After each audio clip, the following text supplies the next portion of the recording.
안녕하세요. JD부장구세 소장 조도입니다. 오늘은 애플, 마이크로소프트 시총 단 1.7% 차이라는 주제로 말씀드리려고 하겠습니다. 2024년 1월 11일 목요일 시황입니다. 유튜브 멤버십으로 자산을 10년에 10배, 20년에 100배로 늘리시고 조기 은퇴하시기 바랍니다. JD부장구세 유튜브 멤버십은 영상 및 링크를 타고 가입하시면 됩니다. 뉴욕 마켓워치 CPI 앞두고 짙은 관망세, 주식 올라가고 채권 달러 혼조다라는 기사가 있는데요. 어제는 나스닥이 0.75%, S&P 500 지수가 0.57%, 다우존스 지수가 0.45% 오르며 3대 지수 모두 상승했습니다. 메인 이슈입니다. 애플, 마이크로소프트 시총 단 1.7% 차이. 요즘 애플의 투자 의견 하향이 줄을 잇고 있습니다. 어제는 애플이 0.56% 올랐지만 마이크로소프트가 무려 1.86% 오르며 시총은 1.7% 차이로 좁혀졌습니다. 애플은 약 2.895조 달러이고요. 마이크로소프트는 시총이 약 2.844조 달러입니다. 이렇게 좁혀진 것은 거의 5년 만의 일입니다. 내일 마이크로소프트가 2%가량 오르고 애플이 보합이나 떨어진다면 마이크로소프트가 세계 시총 1등에 등극할 수 있습니다. 시장은 개별 기업에 비해 혁신적입니다. 왜냐하면 기업은 끊임없이 혁신을 해야 제자리에 있지만 시장은 혁신적인 기업이 끊임없이 신규 진입하기 때문입니다. 시장의 혁신이 떨어진 기업은 뒤로 밀리다 결국 퇴출되고 맙니다. 그래서 지수에 투자하는 것이 가장 안전합니다. 왜냐하면 내가 고르지 않아도 시장이 판단해서 넣어주고 빼주기 때문이죠. 그런 면에서 세계 시총 1등 주식도 시장입니다. 시총 1등은 시총 1등의 왕자는 혁신이 부족한 기업의 왕좌를 빼앗고 혁신적인 기업에게 왕좌를 내주기 때문입니다. 그런 면에서 애플은 이번에 XR 기기인 비전 프로를 내놨지만 시장은 AI를 내세운 마이크로소프트보다 혁신적으로 보지 않은 것 같습니다. 어제도 AI 기업들이 줄줄이 올랐습니다. 마이크로소프트, 엔비디아, 구글, 메타, 아마존, 크라우드 스트라이크, 팔로알토 등과 같은 주식들입니다. 바야흐로 AI 시대의 개막입니다. 결론입니다. 이번 주 중에 시총 1등이 바뀔 것으로 보입니다. 서브 이슈입니다. AI에 투자해야 하는 이유.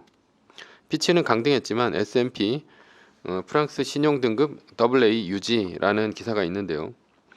신용평가사 피치는 프랑스의 신용등급을 AA에서 AA로 한 단계 낮췄습니다. AA-로. 이유는 높은 정부 부채와 연금개혁 실패에 따른 국채의 부담 증가 때문입니다. 국가 총부채 6천조 넘을 듯 한국의 빚 다이어트 나홀로 역주행이라는 기사가 있는데요. 한국은 가계, 기업, 국가 부채를 모두 포함한 총부채가 무려 8위입니다. 일본이 1위, 룩셈부르크가 2위, 프랑스가 3위, 캐나다 4위, 중국이 5위, 스위스가 6위입니다. 미국은 의외로 11위입니다. 국가 부채 일본이 많다고 했는데 정말로 일본이 414%로 압도적 1위입니다. 그렇다면 선진국이 되면 왜 빚이 늘어날까요? 첫 번째는 생산성 하락입니다. 한국은 왜 미국보다 총부채 비율이 높을까요? 이유는 가계부채 때문입니다. 선진국이 되면 될수록 임금은 높아지고 그에 비례해 생산성은 떨어집니다.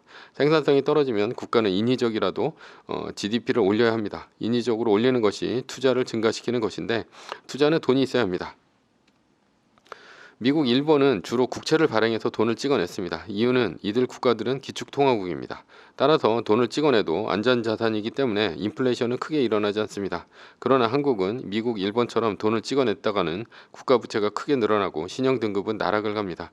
이러면 한국의 국채는 쓰레기가 되고 외국인들은 원화 탈출 러시가 일어납니다. 외국인은 신용등급 하향이 되면 바로 국내 주식, 회사채, 국채 모두 팔아버리고 해외로 나갑니다.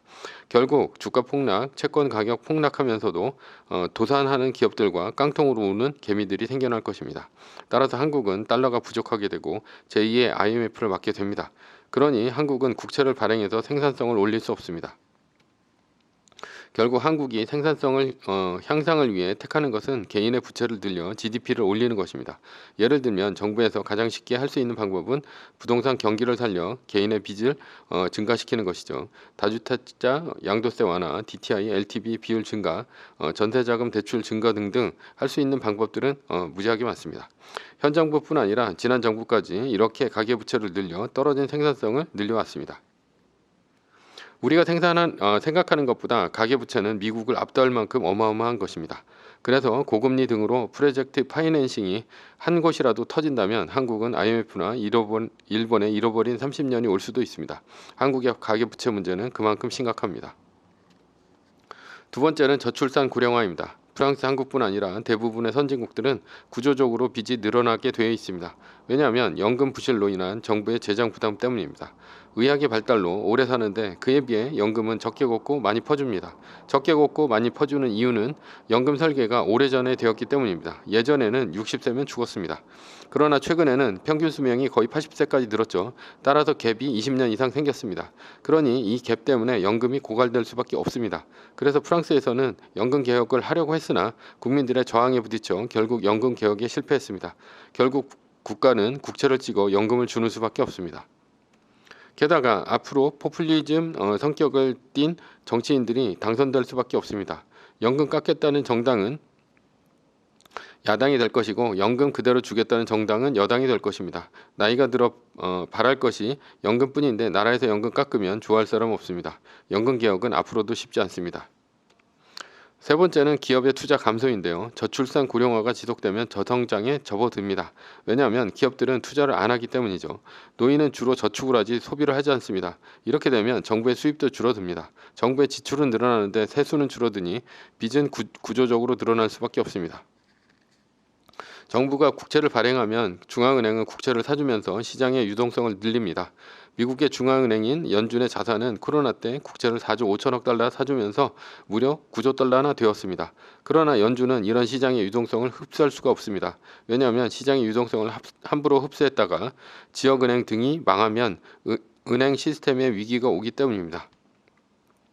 결국 앞으로 이렇게 찍어낸 돈은 시장에 넘쳐 흐르게 되어 있습니다. 이렇게 풀린 돈은 새로운 부가가치를 만드는 데 들어가야 합니다. 그래서 성장주가 오릅니다. 성장주 중에서도 생산성을 올릴 수 있는 곳으로 돈이 가야 합니다. 그렇지 않으면 버블이 생깁니다.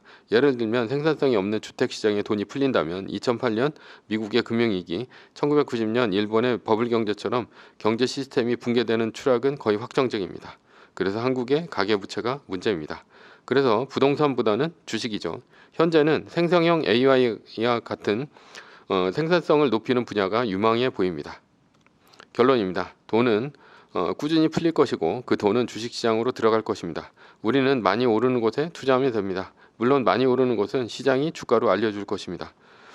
떨어졌다고 싸게 살 것이 아니라 미래가치로 보면 오히려 오르는 것이 싼 것일 수 있습니다. 왜냐하면 주가가 싼 것은 미래가치가 없어서 싼 것이고 주가가 비싼 것은 미래가치가 높아 비싼 것일 수 있기 때문입니다.